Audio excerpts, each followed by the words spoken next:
Partie 3. Le retour vers l'intérieur, la créature polymorphe.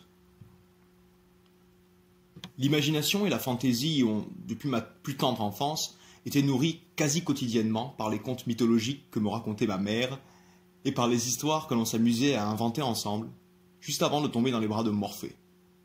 Je me souviens que mes rêves en étaient richement alimentés, et je me mis très tôt à en glisser quelques-uns dans des histoires fantaisistes que je prenais un plaisir fou à imaginer et modifier.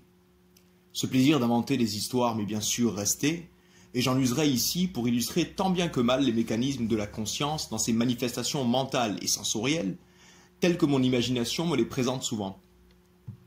Comme les mythologies qui l'ont nourri, ce récit repose sur la nécessité de l'analogie, de la métaphore, du symbole, de l'imagination et du pouvoir coordinateur et synthétiseur du subconscient pour offrir un schéma compréhensible par la tête et le cœur.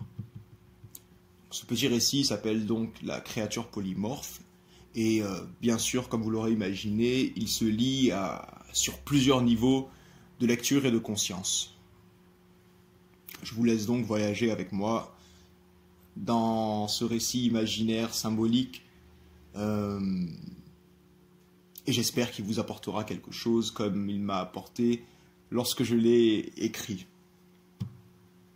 Lançons-nous. Imaginons-nous ensemble pénétrer une vaste pièce sombre, illuminée par juste quelques flambeaux, comme des feux follets.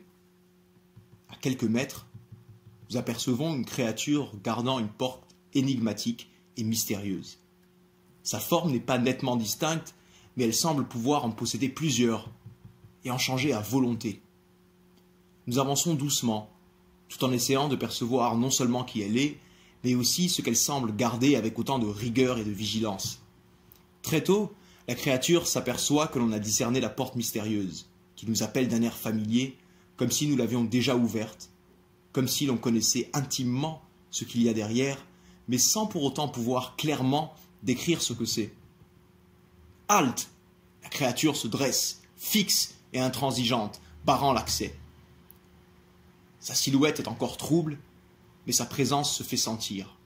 La créature est bien là, et nous est elle aussi familière, tout en restant si floue que l'on se demande si elle existe vraiment ou si l'on se l'imagine. Mais elle nous attire maintenant de façon presque irrésistible, et notre attention se focalise sur le discernement de sa silhouette, dégageant un ressenti tantôt agréable, tantôt gênant, ce qui ajoute à l'énigme de sa nature réelle. Mais chaotiquement, elle n'arrête pas de changer de forme, de couleur.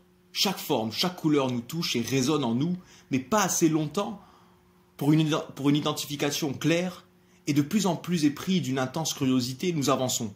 Nous avançons à petits pas, mais à peine avons-nous fait la moitié du chemin que la voilà, devant nous, ayant bel et bien remarqué que l'on essayait de discerner son aspect et semble frustré de ce fait. « Je vois que tu as fini par me remarquer, » s'exclame-t-elle. « J'ai faim. Si tu veux savoir qui je suis, tu devras d'abord me trouver de la nourriture. Mais vite, j'ai faim. » Nous avons là une occasion de pouvoir enfin la voir sous son vrai jour, et notre curiosité ainsi titillée, nous nous empressons de chercher autour ce qui pourrait servir de nourriture. Par ici quelques graines, petites et en moindre quantité, et par là, quelle aubaine! Un tas d'aliments bien gras et en grande quantité, qui pourraient vite assouvir la faim criarde de la créature. Elle a d'ailleurs l'air de préférer celle-ci, et avec notre permission, se jette sur le tas et a très vite fait de s'en délecter. Merci, merci, maître. Ainsi flatté par cette appellation réconfortante, notre affection pour la créature s'en trouve accrue, mais sa silhouette ne semble pas avoir acquis la stabilité nécessaire à son dévoilement. Avant que l'on ait eu le temps de réclamer la récompense promise, la créature soupire avec paresse. Encore une fois, je te remercie, maître. Mais cette nourriture fut si abondante et m'a tellement alourdi que je me vois dans l'obligation de te demander de revenir demain afin que je puisse me reposer avant de te satisfaire de ma promesse. Après tout, que pouvions-nous bien faire? Notre curiosité bouillonne et nous voulons savoir à tout prix. De plus, la créature ne nous a-t-elle pas appelés maîtres? C'est là une satisfaction que nous ne soupçonnions même pas. Alors, impatients de revenir au prochain rendez-vous qui s'annonce décisif, nous partons, laissant la créature digérer l'amas qu'elle a trop rapidement ingéré. Au deuxième rendez-vous, nous sommes pleins d'entrain. Nous accourons en nous imaginant des tas d'apparences différentes que nous aimerions voir la créature revêtir. Et que grande est notre joie de la voir, là, devant nous, parée de l'une des plus belles apparences qui s'entrelaçaient dans nos pensées. Nous sommes stupéfaits d'assister à ce spectacle. Et avant même d'avoir pu l'exprimer, notre élan est brusquement interrompu par un changement d'apparence de la créature, puis par un deuxième et bientôt une multitude, avant qu'elle ne daigne s'expliquer. Tu vois, ô maître, je suis bien plus défini qu'à ta dernière visite. Ce n'est que pour te satisfaire, mon maître. Mais je sais ce que tu attends vraiment de moi. Tu veux que je me laisse encore mieux discerner. Et pourtant, ce changement incontrôlable d'apparence n'est que le symptôme de ma soif. Oh maître, j'ai tellement bien mangé hier. Mais maintenant que j'ai digéré, j'ai très soif. Comprends-moi, c'était vraiment bon mais très lourd. Tellement bon d'ailleurs que je n'arrête pas d'y penser depuis. Et tu as mis longtemps avant de revenir visiter ton serviteur, si bien que je me sens redevenir toute floue. Je dois boire et me ressourcer de ces victuailles délicieuses qu'hier tu m'as administrées, faute de quoi je risquerais de m'effacer. Je t'en supplie, mon respectable maître. L'émotion nous tient. Elle n'a pas totalement tort, notre créature. Et puis, en tant que maître de ce serviteur, nous devons en prendre soin pour qu'elle puisse nous satisfaire. Ses apparences étaient si belles et si conformes à nos espérances. Vite! Il nous faut trouver de l'eau. De toute façon, un amas du même type de nourriture que le précédent est encore là. Nous en avons tout autour de nous, mais nous ne pourrons en donner à la créature qu'à condition de lui trouver de quoi s'abreuver. Cherchons, cherchons. Ah, voilà une rivière qui parcourt nos alentours. Comment n'avions-nous pas vu une aussi belle rivière juste à côté de cet immonde amas de nourriture brute et grossière? Mais trêve de contemplation. Nous devons abreuver notre créature.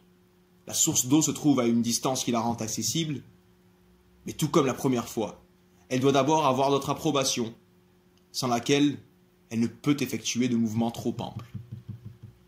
À peine avons-nous agréé ces implorations, que la voilà dans la rivière, buvant immergée dans la source d'eau, à presque s'y noyer, tout en sortant périodiquement la tête de l'eau pour ingurgiter gloutonnement le fouillis de nourriture encore plus rapidement que la première fois, ce qui lui cause de ne plus pouvoir sortir de la rivière, alourdie et complètement désorientée, entre cette belle rivière qu'elle ne voit même pas et la grossière nourriture qui n'en finit pas. Comment la sauver du désastre de la gourmandise? Nous risquons de bientôt perdre notre créature avant de l'avoir vraiment vue. Le désespoir grandit, construit son empire en nous quand soudain, un arbre que l'on n'avait jamais vu nous tend une branche solide. L'espoir reprend alors son trône et nous comprenons très vite que cette branche nous est offerte par l'arbre afin que nous secourions la créature. On s'exécute alors avec enjouement et gratitude. La créature agrippe la branche, nous tirons de toutes nos forces et la voilà enfin hors de danger. Bien sûr, après tant de tumulte et de peur, la créature revêt une apparence certes moins changeante, mais surtout fatiguée et coléreuse. Oui, elle semble bien nous en vouloir.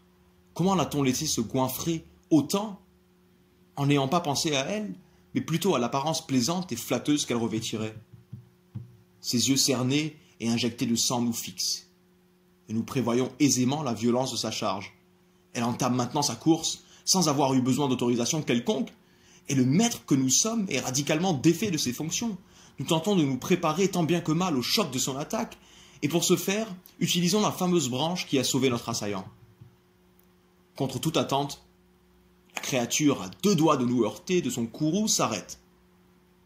Nous ouvrons lentement nos yeux, avec crainte, comme pour vérifier que nous sommes encore vivants, et nous remarquons le regard de la créature fixé sur la branche. Une feuille, puis un fruit.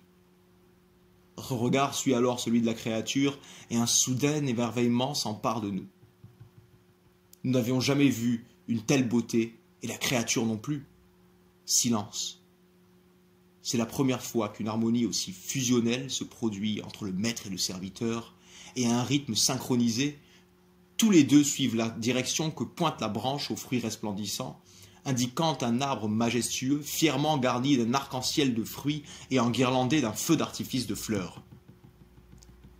Les larmes s'emparent de nos yeux, et la frayeur qu'ils ont une fois arborée est maintenant loin derrière, laissant place à un indicible émerveillement. L'arbre, aux branches ouvertes, est aussi accueillante que les bras d'un père depuis longtemps recherché et finalement retrouvé, se reflètent dans nos yeux. Et ces fruits sont d'une telle pureté que les uns se reflètent dans les autres, et que tous nous offrent un reflet de notre propre image. Un éclair de mémoire nous parcourt alors et nous revoyons les graines. Oui, ces graines que l'on a jetées, que l'on a même rejetées au profit de l'amas de nourriture aisément accessible, influencées par notre incontrôlable curiosité, ces graines-là étaient tombées près de la rivière qui a toujours été. Et que notre regard, trop absorbé par toutes ces apparences dont se déguisait la créature au gré de la nourriture impure et de nos pensées gourmandes, n'a pas daigné remarquer. Pourtant le voilà, il se tient dignement devant nous, l'arbre né de la fertilité de la terre, entourant la rivière dont les vaguelettes ont toujours brillé et ondulé sous le soleil que l'on voit se lever à l'est. La créature, qui avait faim et soif, se tient étonnamment immobile devant la majesté de l'arbre, né des graines oubliées et de la rivière gorgée des rayons lumineux et féconds du soleil. Les couleurs, les effluves, le son des feuillages humides de rosée sous le vent souffleur de vie et la paix qui se dégage de l'édifice aux fruits sont si captivants que l'apparence appétissante des fruits ne taquine pas l'appétit et l'envie, mais caresse plutôt l'admiration, l'émerveillement intensément silencieux. Ayant remarqué le comportement respectueux et admirable de la créature, nous lui octroyons le droit d'y goûter. Après une légère hésitation et un remerciement discret, elle détache un fruit d'une branche avec autant de délicatesse que de gratitude. Puis elle le porte à la bouche et s'arrête après une seule bouchée. Elle, une seule bouchée? Eh oui, cela semble non seulement lui suffire, mais de surcroît la ravir. Doucement, son apparence se transforme encore, mais cette fois, nous n'en attendons rien de précis. Nous savons qu'une telle aventure ne peut advenir que le meilleur, quel qu'il soit. Nous savons que d'une telle aventure ne peut advenir que le meilleur, quel qu'il soit. Nous contemplons alors la créature perdre toute forme distincte, et sans se débattre s'alléger, abandonnant sa lourdeur et son état brut et fixe, non pour une forme différente, mais pour ne devenir que pure émanation, que pure lumière rayonnante dans tous les sens et irradiant d'une paix indescriptible. Une flamme d'évidence nous anime alors. En effet, quelle importance revêtirait quelconque apparence quand ce simple non-être qui est tout nous procure bien plus qu'un stimulus sensoriel? Puisque les plus satisfaisants de ces stimuli, tous réunis, ne peuvent nous apporter une telle plénitude qui semble d'ailleurs emplir des sens et des organes que l'on ne connaît même pas. La créature, maintenant libre lumière, qui était restée silencieuse pendant sa contemplation et sa transmutation, reprend la parole d'une voix qui résonne au fond de notre être comme un murmure et nous infuse de son sage verbe. Je suis gardien de cette porte mystérieuse qui t'avait tant intrigué au départ. D'ailleurs, tu sembles l'avoir oubliée, cette porte. Elle était pourtant l'objet principal de ta visite. Puis tu m'as aperçu, et la raison de ta venue en toi a changé. Mais ce n'est pas bien grave. C'est d'ailleurs crucial que tu aies porté ton attention sur moi, car sans cette intervention, je n'aurais jamais eu la stabilité nécessaire pour remplir mes fonctions de gardien comme il se doit. Mes aspects les moins subtils sont ton ego et ton intellect, à part plus ou moins égale selon la nourriture qui m'est administrée. Tu vois, j'ai certes besoin d'être nourri, et tu devras d'ailleurs revenir souvent pour ce faire, mais l'expérience te l'a bien prouvé. Toutes les nourritures ne me sont pas semblablement digestibles. De plus, tu es mon maître, toi, libre arbitre. Tu as dû remarquer à chacune de tes visites qu'un amas d'aliments, bien que d'apparence trouble et néfaste, était présent et disponible. Voulant à tout prix me donner une apparence au plus vite, tu ne t'es pas demandé si cette nourriture était bonne pour moi, te laissant ainsi séduire par la quantité plutôt que par la qualité de ce que tu me transmets. Évidemment, j'ai tout de suite accouru, et je suis là pour te servir. Je te crois, je t'écoute, et je te respecte quel que soit l'ordre ou la suggestion. L'un de mes aspects les plus subtils et le subconscient. Seulement, sois toujours conscient que le moindre de tes ordres, la moindre de tes suggestions sera prise en compte et engendrera mes manifestations selon leur nature. Mes demandes et mes besoins seront conformes à ce que tu m'auras administré. À présent, par exemple, ayant goûté à ce fruit délicieux, je te redemanderai l'opportunité, l'honneur d'y goûter encore, mais d'une voix douce et claire, à une rare fréquence et d'une intensité tempérée. En effet, bien que les graines aient pu apparaître inutiles à première vue, elles renfermaient un potentiel immense dont tu as pu être spectateur de l'expression. Elles ont mis du temps, mais étant tombées en terre fertile, à côté de la rivière baignée de soleil, elles ont su grandir au rythme nécessaire au déploiement optimal de leur potentiel, devenant cet arbre dont les fruits se consomment comme ils sont nés, lentement, graduellement, mais sûrement, avec confiance. Chaque bouchée absorbée et remerciée apporte ces nutriments qu'il faut prendre le temps de digérer afin de pouvoir en observer les bienfaits, et nous apporte assez de résultats pour pouvoir patienter jusqu'à la prochaine bouchée. Si tu veux vraiment me comprendre, écoute-moi attentivement. J'ai 2 estomacs qui communiquent entre eux. Le premier est celui de l'ego, le deuxième, celui de l'intellect. Pour mon équilibre, indispensable à ma transmutation, il faut que ces 2 estomacs aient une bonne balance, de bons rapports harmonieux. Certains libres arbitres, autrement appelés maîtres, ne nourrissent que l'estomac de l'ego, qui lui s'alourdit, grandit et demande de plus en quantité. Et la carence en nutriments se fait vite ressentir par leur créature, la balance des estomacs étant faussée. C'est ce que tu as fait la première fois, ce qui m'a rendu agressif et insatiable, et qui a presque inversé nos rôles de maître et de serviteur. Quant à l'estomac de l'intellect, quand il est trop rempli, il déborde, se déverse dans l'estomac de l'ego, et celui-ci encore une fois grossit et demande plus, jusqu'à ce que le cycle de saturation, s'étant répété encore et encore, ait fait tellement grossir la créature qu'elle en obstrue totalement la fameuse porte du subconscient, mon état le plus subtil et éthéré. Voilà, tu sais maintenant ce que renferme cette porte, qui m'est inséparable pour le moment. Et ton aventure au-delà de la porte est une autre histoire. La rivière, quant à elle, est la rivière de la connaissance. Remarque bien, lorsque tu m'avais nourri au préalable que l'estomac de l'ego, une carence s'était manifestée en moi par la soif de cette source d'eau. Mais la saturation et l'alourdissement de l'estomac de l'ego m'ont fait perdre l'équilibre, et je me suis presque noyé dans la rivière de la connaissance, avant que tu ne me sauves grâce à la branche de l'arbre de la sagesse, qui sauve toujours les créatures de la noyade dans ses eaux profondes. Là où il y a une rivière comme celle-ci, il faut un arbre comme celui-ci. Et alors ces fruits empêcheront ceux qui les mangent avec respect de se fourvoyer trop profondément dans une connaissance certes intéressante, mais dangereuse sans sagesse. Si tu avais commencé par abreuver ma soif d'eau de connaissance, les nutriments en auraient été partagés avec l'estomac de l'ego, de sorte qu'il y ait un minimum d'équilibre nécessaire au maintien de mon efficacité dans mon rôle de gardien de la porte du subconscient, à dimension supérieure.